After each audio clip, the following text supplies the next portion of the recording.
I'm the professor. So today in this video lecture we will discuss the divisibility rule of 11. So as the other way we can say it, the remainder when a number is divided by 11. So that is what we are gonna check. Uh, so let's see what is the rule for divisibility of 11. So for divisibility of 11, the rule says difference of numbers at odd positions and numbers at even positions should be divisible by 11 starting from the left. So this is the key over here, and it's worthwhile noting as well as keeping in mind.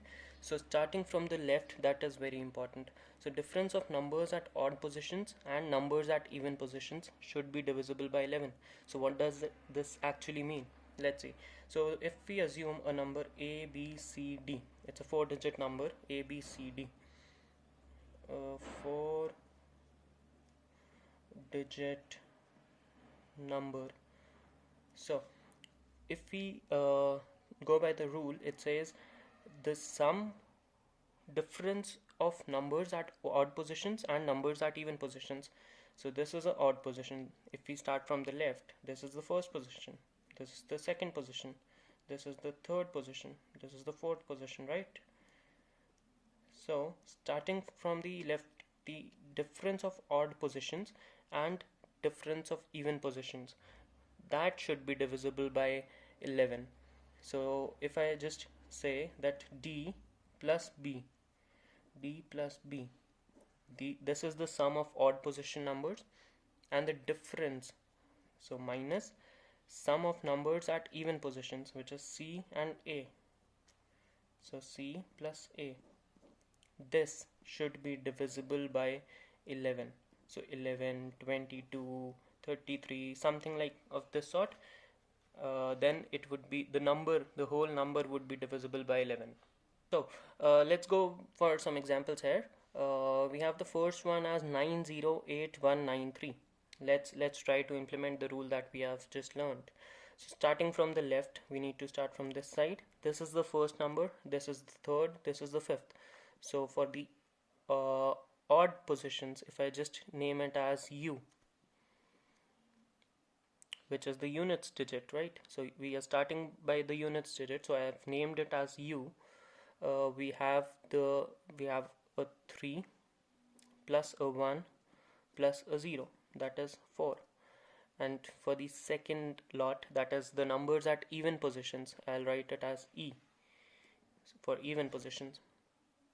For your convenience, you can use it as O and E. I like it as U and E, so I use it accordingly.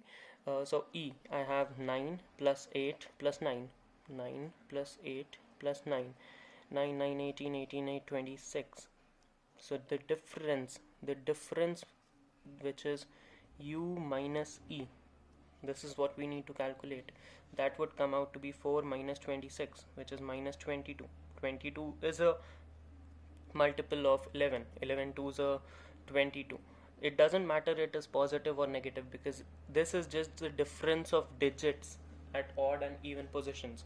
So the only thing that matters is whether the number itself is divisible by 11 or not. So since 22 is a multiple of 11, this is divisible. It is divisible. Now coming to the next example, again with the same rule, I'll take u, I'll take e. Starting from the left, that is very important. Starting from the left, u will come out to be 4 plus 2 plus 7, 6, 13. E would come out to be 3 plus 8 plus 6, which is 17. U minus e, it is minus 4. Minus 4 is not a multiple of 11. So it is not divisible. Coming to the next example, again starting from the left, I'll have u as 7 plus 3, which is 10, e as 1 plus 9, again 10. So my u minus e would come out to be 10 minus 10, which is 0 only. So when in a case when u minus e comes out to be 0, so 0 is definitely a multiple of 11, because 11 into 0 is 0. So it is divisible. This would be divisible. So it can be 0. I'll just amend this thing. It could be 0, 11, 22, or any multiple of 11. 0 is included. So this number is also divisible. Now coming to the last example that we have over here. So u would come out to be 5 plus 5 plus 7. It is 17. E would come out to be 4 plus 2, since there are only two numbers in the even positions. Remember, this is the first position, second, third, fourth, and fifth.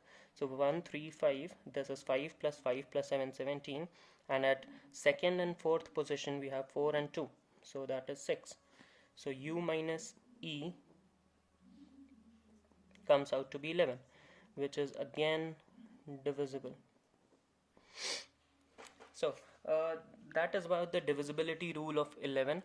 We need to check whether the sum of numbers at odd positions and the difference that actually.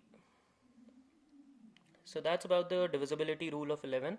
We need to check whether the difference between sum of numbers at odd positions and sum of numbers at even positions is divisible by 11 or not. It could be 0 or any other multiple of 11.